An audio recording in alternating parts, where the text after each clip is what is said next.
Assalamualaikum warahmatullahi wabarakatuh. First of all, thanks to Kiai Haji Muhammad Hasan Mutawakil Alawa. Thanks to the Dr. Abdul Aziz Wahab BAMAG as Rector of Zainul Hasan Genggong Islamic University. And many thanks to Mr. Beni Hamdani as the lecturer of English Grammar 4. And let me introduce myself. My name is Diva from English Education Department.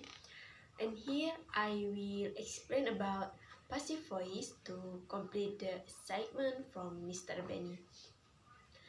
In English, there are two types of sentence construction that are often used, namely active sentences and passive sentences.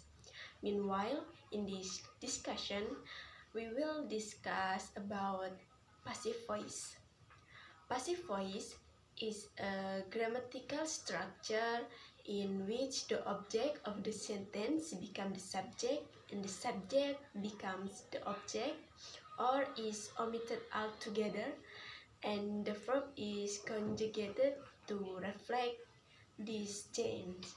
In other words, in passive voice, the focus is on the action being done and the receiver of the action, rather than on the doer of the action. This is different from active voice, in which the subject of the sentence is the doer of the action.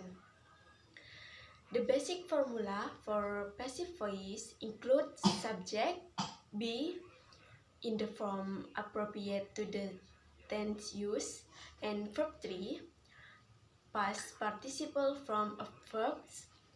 For example, the passive voice formula in a simple present sentence is subject plus is or am or are if used with an irregular subject together or a single person plus verb 3.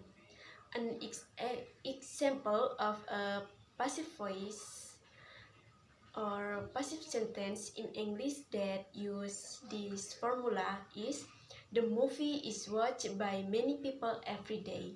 In this sentence, the subject is the movie, the auxiliary be is and verb 3 is watch. For example, consider the sentence: the cat chased by the mouse. This is an active voice sentence because the subject of the sentence, the cat, is the doer of the action, chase. If we were to change this sentence to passive voice, it would read: the mouse was chased by the cat. In this passive voice sentence, the object of the original sentence, the mouse, is now the subject, and the subject, the cat, has become the object and is preceded by preposition by. The passive voice can also be from using a form of the verb to get or to have, followed by the past participle of the main verb. For example, the active sentence, the cat stretched the sofa, can be changed to passive voice as the sofa got stretched by the cat or the sofa was had stretched by the cat.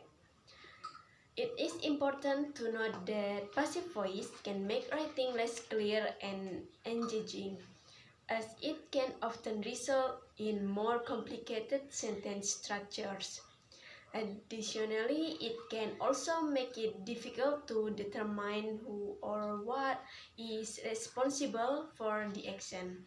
For these reasons, it is generally recommended to use active voice in most forms of writing unless there is a specific reason to use passive voice. There are some situations in which passive voice is more appropriate to use than active voice. For example, when the doer of the action is unknown, unimportant, or not worth mentioning, passive voice can be used to shift the focus to the action itself. Passive voice can also be used to create a more formal or impersonal tone in writing. However, it is generally recommended to use active voice in most type of writing because it is more direct, concise, and easier to understand. It is important to note that all not sentences can be changed from active to passive voice or vice versa. For example, sentences that express a state rather than an action, such as the book is on the table, cannot be changed to passive voice because there is no action being done. Similarly, sentences that use intransitive verb or verb that do not take an object cannot be changed to passive voice. In conclusion, passive voice is a grammatical structure in which the object of the sentence becomes the subject and the verb is conjugated to reflect this change.